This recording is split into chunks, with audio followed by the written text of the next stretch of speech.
सभी छात्र छात्राओं और युवा साथी जो कंपटीशन एग्ज़ाम की तैयारी कर रहे हैं उनको मेरी ओर से बहुत बहुत शुभकामनाएं।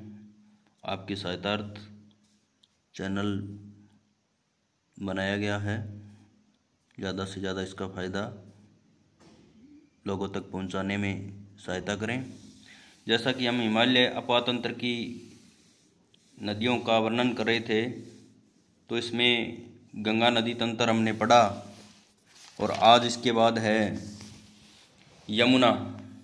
यमुना गंगा की सबसे पश्चिमी तथा सबसे लंबी सहायक नदी है।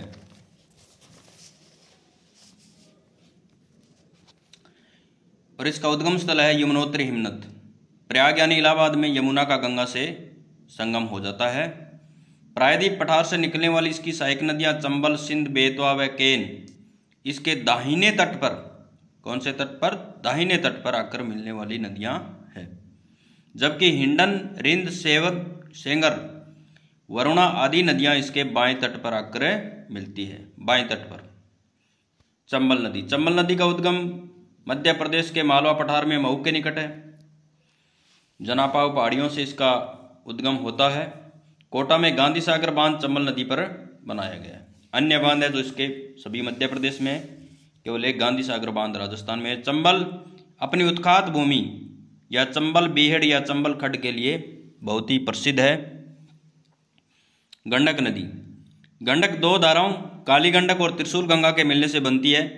बिहार के चंपारण जिले में यह गंगा मैदान में प्रवेश करती है। पटना के निकट सोनपुर में यह गंगा नदी में जा मिलती है।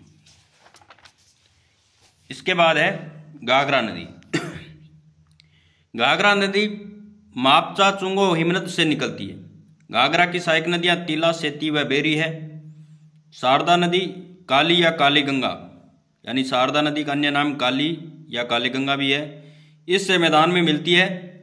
छपरा में यह गंगा नदी में मिल जाती है। छपरा में यह नदी है जो गंगा नदी में विलीन हो जाती है। इसके बाद है कोसी नदी।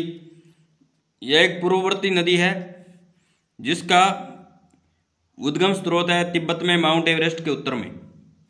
अरुण नदी से मिलकर यह सप्त कोसी बनती है और कोसी नदी को बिहार का शोक कहा जाता है, क्योंकि कोसी नदी के अंदर जो बाढ़ आती है उससे बिहार में भारी तबाही मचती है।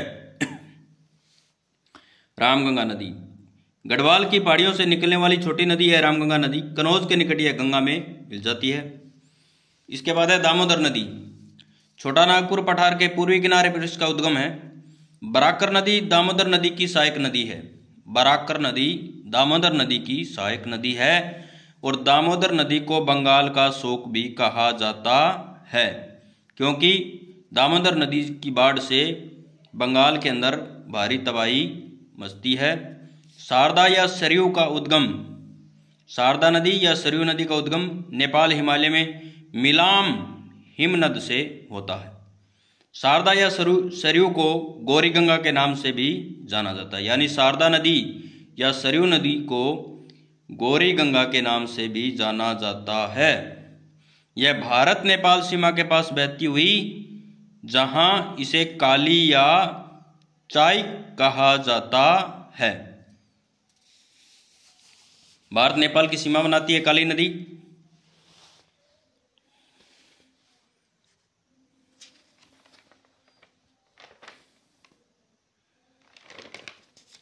इसके बाद है महानंदा। दार्जिलिंग की पहाड़ियों से निकलती है। पश्चिम बंगाल में गंगा के बाएं तट पर मिलने वाली अंतिम सहायक नदी है महानंदा। पश्चिमी बंगाल में गंगा के बाएं तट पर मिलने वाली, यानी बाएं तट की अंतिम नदी है, सहायक नदी है जो गंगा से मिलती है। सोन नदी। गंगा के दक्षिणी तट पर एक बड़ी सहायक नदी जो अमरकंटक पहाड़ से निकलती है, सोन नदी। सोन नदी जल प्रपातों की श्रृंखला बनाती है। इसके बाद कल सिंधु नदी तंत्र और ब्रह्मपुत्र नदी तंत्र पढ़ेंगे।